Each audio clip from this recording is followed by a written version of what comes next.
Good morning. Today, we're going to examine one of the most significant transparency developments in recent political memory. On December 12, House Democrats released 19 photographs from Jeffrey Epstein's estate, showing connections between the convicted sex trafficker and some of the most powerful people in the world.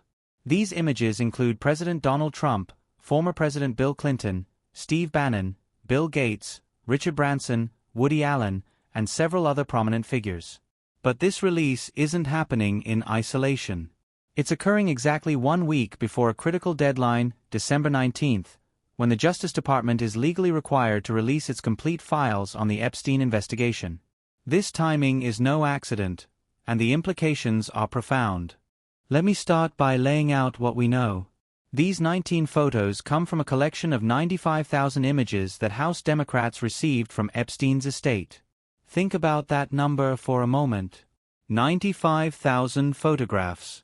What we've seen so far represents just 0.02% of that total. The Democrats have stated they're reviewing the full set and will continue releasing photos to the public in the days and weeks ahead. That means we're at the very beginning of this process, not the end.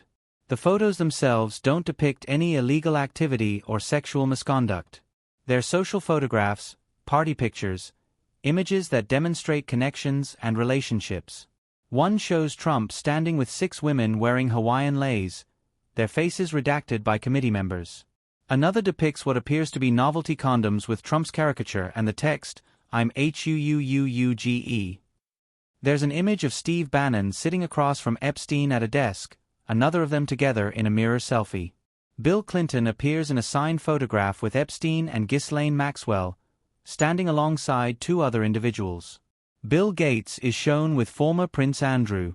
Larry Summers, the former Treasury Secretary and Harvard president, appears in photos with Epstein.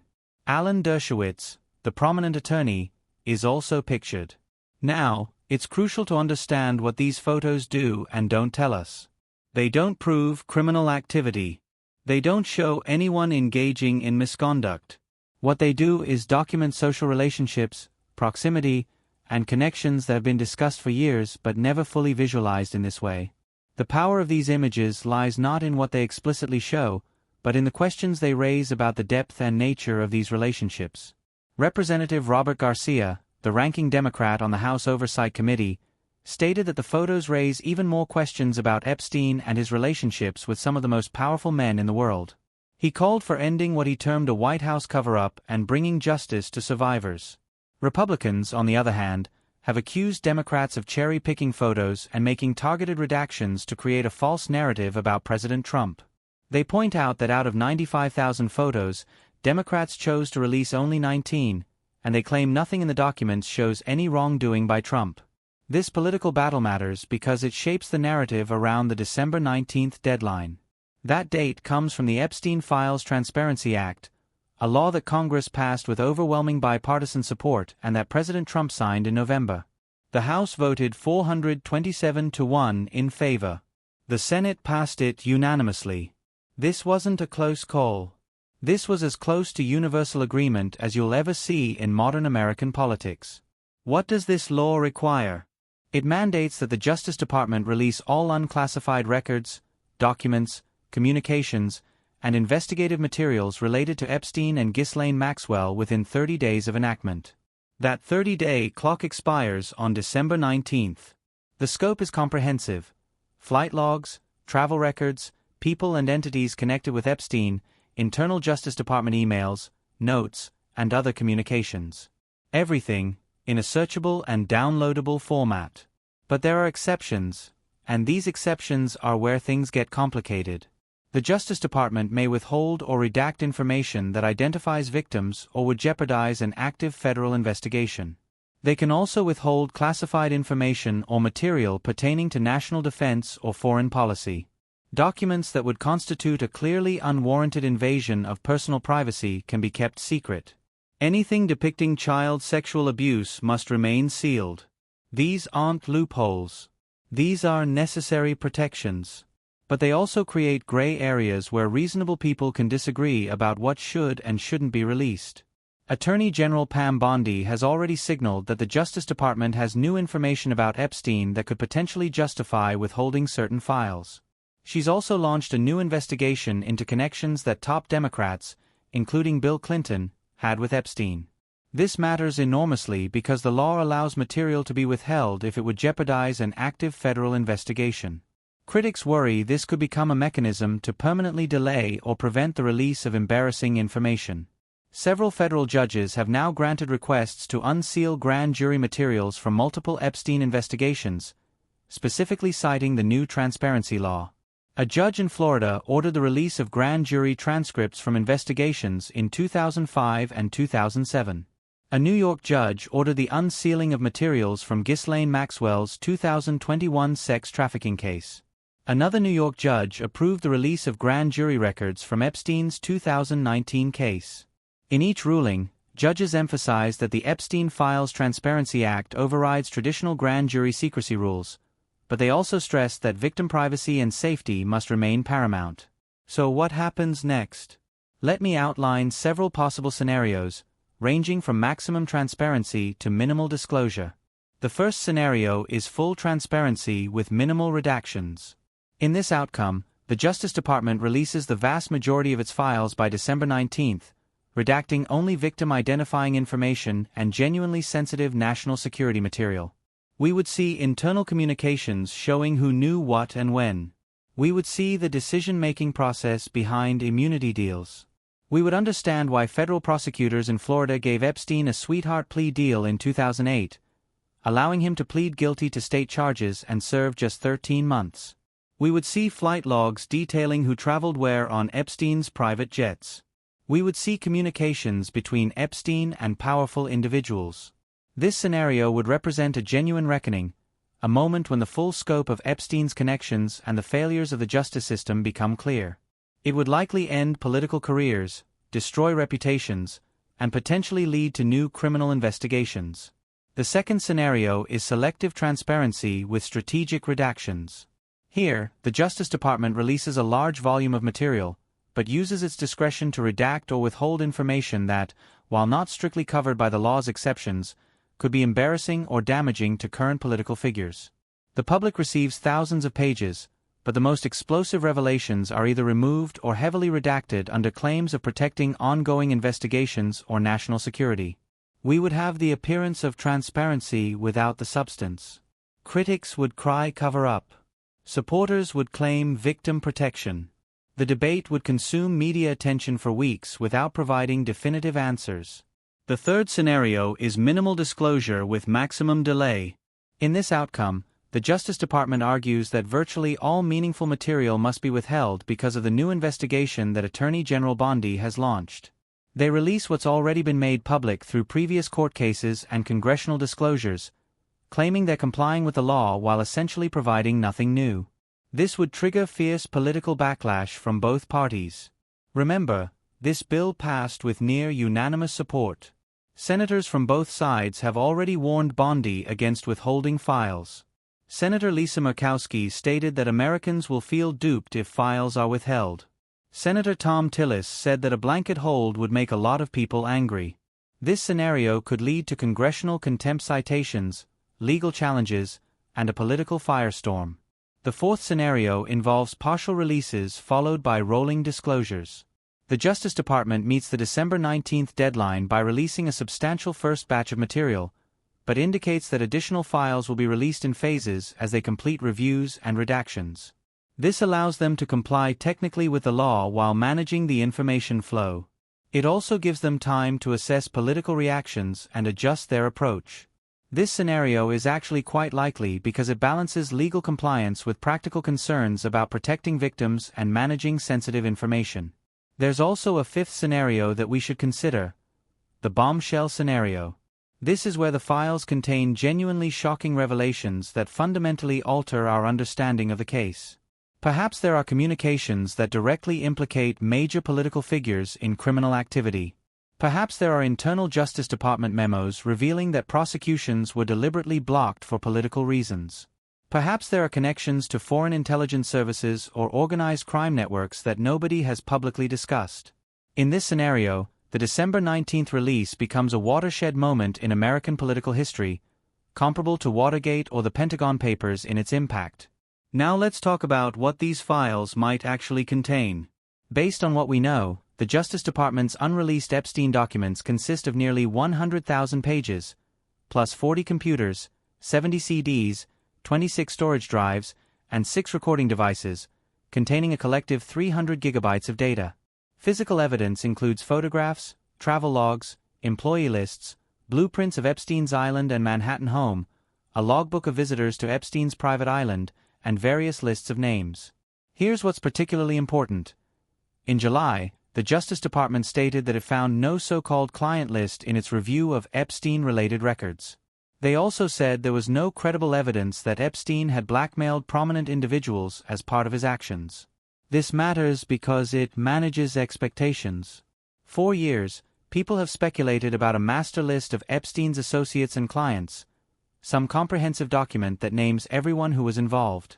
The Justice Department is telling us that document doesn't exist, at least not in their files. This doesn't mean powerful people weren't connected to Epstein. It means there isn't a single smoking gun document that lists them all. But here's where it gets interesting. House Democrats are now reviewing 95,000 photos from Epstein's estate. That's separate from the Justice Department files. The estate has also indicated that they have videos and photographs taken at any property owned, rented, operated, or used by Epstein from January 1, 1990, through August 10, 2019. That's nearly 30 years of documentation. So even if the Justice Department doesn't have a client list, the estate's materials might provide a photographic and video record that's almost as revealing. Let's discuss the political dynamics. President Trump signed this transparency law, but his administration initially opposed its release.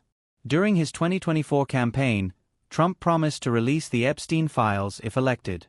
But once in office, his Justice Department slowed the process.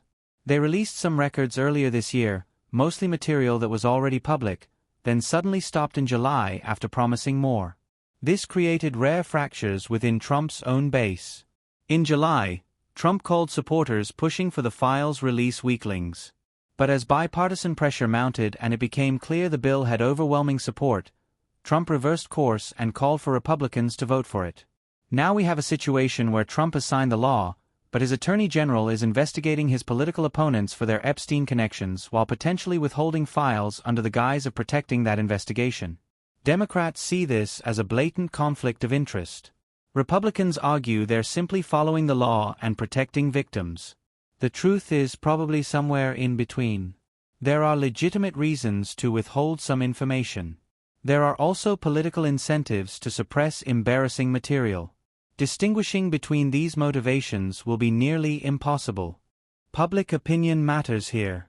A Reuters Ipsos poll released on December 12 found that 70% of respondents think the government is obscuring details about other people involved in Epstein's trafficking of underage girls. That includes 62% of Republicans. This isn't a partisan issue in the public's mind. People across the political spectrum want answers. Only 23% of Americans approve of Trump's management of the files overall, though that's up 6% since July. Even among Republicans, only 53% approve of the president's handling of the Epstein scandal. These numbers matter because they create political pressure that's difficult to ignore. We should also consider the international implications. Epstein had connections to British royalty, specifically Prince Andrew, who lost his royal titles and privileges amid revelations of his ties to Epstein. We know from the photos just released that Bill Gates met with Andrew and Epstein. Richard Branson, the British billionaire, is also pictured. Epstein traveled internationally extensively. If the files reveal connections to foreign officials or intelligence services, it could create diplomatic complications.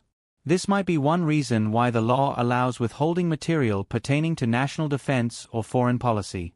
There's also the question of what happens after December 19th. Let's say the Justice Department releases substantial material. What then? We're likely to see a media frenzy as journalists comb through thousands of pages looking for revelations. We'll see political figures issuing statements, either defending themselves or calling for further investigations.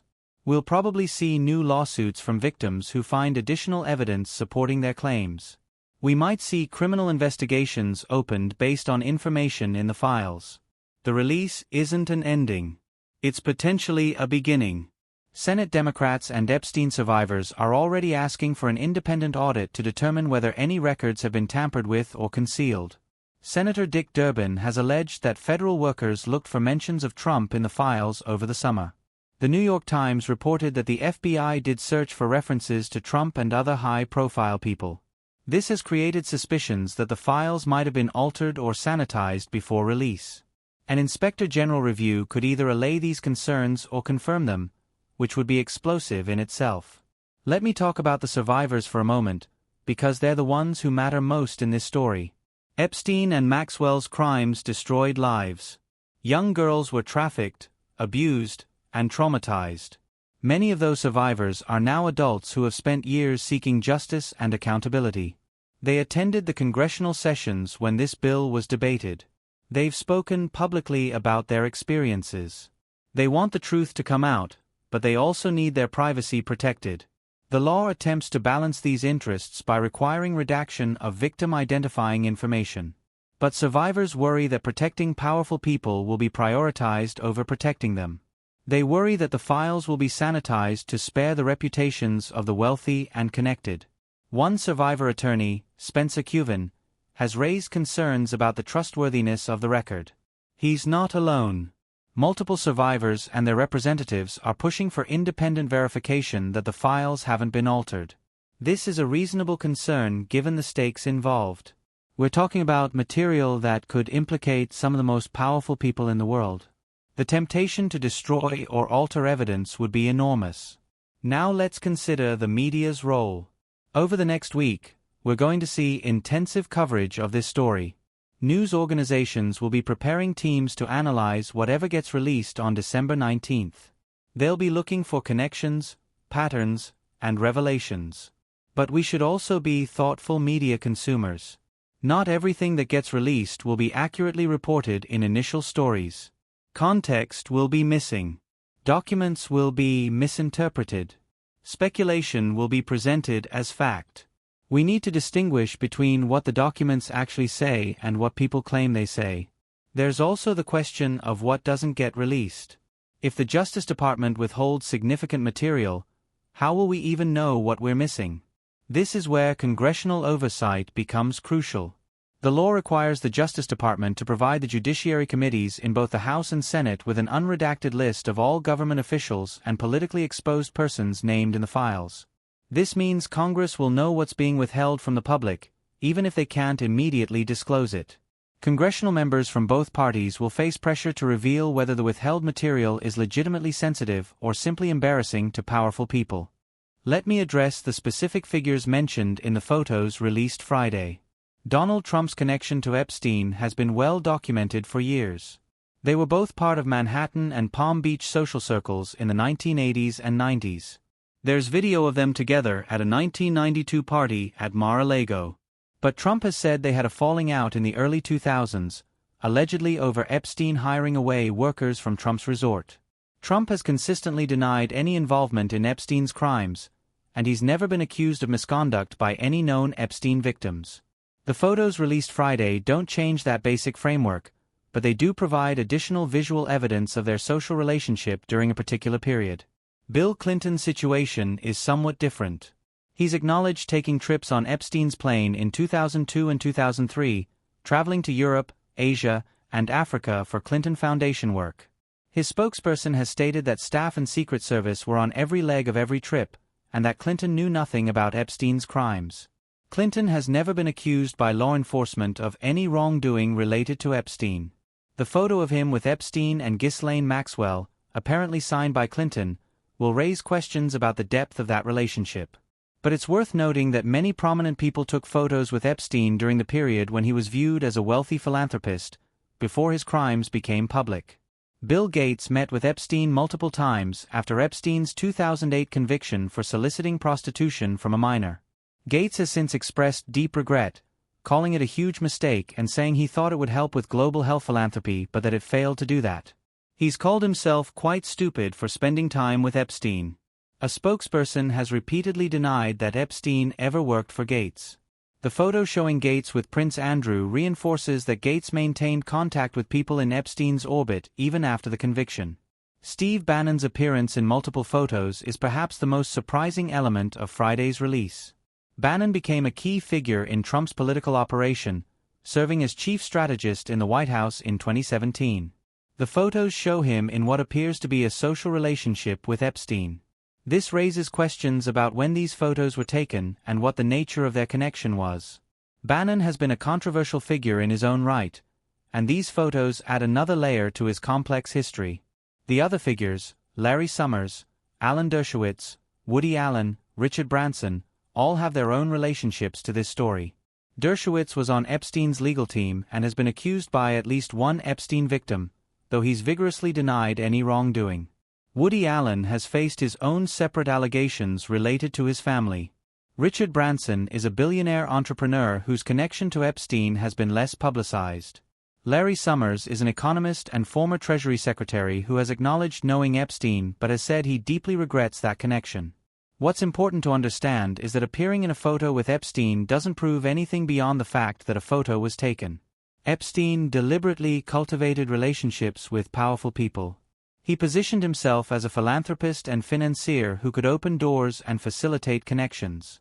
Many people who appear in these photos may have had entirely innocent interactions with him, never knowing about or participating in his crimes. The challenge is determining who falls into that category and who doesn't. This brings us back to December 19th and what we might actually see. If I had to predict the most likely outcome, I would say we'll see a significant but incomplete release. The Justice Department will provide thousands of pages of documents, but will withhold or heavily redact material they claim falls under the law's exceptions. There will be new information, but not the explosive revelations that some people are hoping for. The files will confirm connections that were already suspected rather than revealing entirely unknown relationships. There will be internal communications that show systemic failures in how Epstein's case was handled, particularly around the 2008 plea deal in Florida. We'll see evidence of how Epstein leveraged his wealth and connections to receive favorable treatment. But we probably won't see a smoking gun that directly implicates major political figures in criminal activity. The reaction will be predictable along partisan lines. Democrats will claim the Trump administration is covering up material that implicates the president or his allies. Republicans will claim Democrats are weaponizing Epstein's crimes to attack Trump. Survivors and their advocates will be frustrated that they're still not getting complete answers. Media organizations will find elements to support whatever narrative they prefer. And the public will remain suspicious that they're not getting the whole truth. But here's what I think will be genuinely significant. Even if the December 19th release is incomplete, the process of disclosure has been set in motion in a way that will be difficult to fully contain. The House Oversight Committee has 95,000 photos they're reviewing.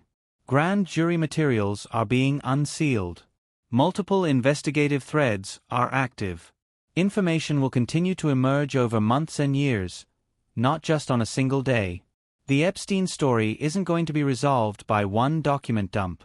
It's going to unfold gradually, with each new revelation prompting new questions and new lines of inquiry. The broader significance of this moment is about accountability and transparency in how the justice system treats the wealthy and connected. Epstein's crimes were horrific, but what made them possible was a system that gave him special treatment at every turn. The 2008 plea deal in Florida was extraordinary in its leniency. His victims weren't consulted, in violation of federal law. He was allowed to continue his life with minimal consequences.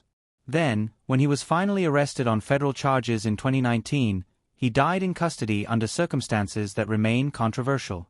Throughout all of this, powerful people maintained relationships with him, even after his conviction. What the public wants is not just information about Epstein. They want to understand how this happened.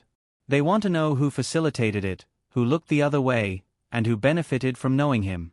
They want accountability for the institutional failures that allowed him to operate for decades. The December 19th release is part of that larger reckoning, but it's not the end of it. We should also consider what this means for future cases. If the Epstein files are released with genuine transparency, it sets a precedent. It tells powerful people that their connections won't protect them indefinitely. It tells the justice system that special treatment for the wealthy will eventually be exposed. But if the files are heavily redacted or withheld, it sends a different message. That the system still protects its own, that transparency is selective, and that power still counts more than justice. As we approach December 19th, we should maintain realistic expectations while demanding accountability. We should recognize that legitimate privacy concerns exist while insisting that embarrassment isn't a valid reason for secrecy. We should understand that this is a process, not an event. And we should remember the survivors, whose voices have driven this push for transparency and who deserve answers most of all. The release of these 19 photos on December 12th is a preview of what's coming. It's a reminder that there's substantial documentation of Epstein's connections to powerful people. It's a political shot across the bow, warning that more revelations are coming whether the administration wants them or not. And it's a test of whether our system can actually deliver transparency and accountability when powerful interests are at stake. In the end, December 19th is just a date on the calendar. What matters is whether we, as a society, are willing to face uncomfortable truths about how power operates, how privilege protects, and how justice is often denied to the most vulnerable. The Epstein case is about more than one man's crimes. It's about the systems and people that enabled those crimes for so long. Whatever gets released on December 19th, that larger question will remain central to this story. So watch carefully in the coming days. Pay attention not just to what gets released, but to how it gets released, what gets withheld, and what reasons are given for those decisions. Listen to survivors and their advocates.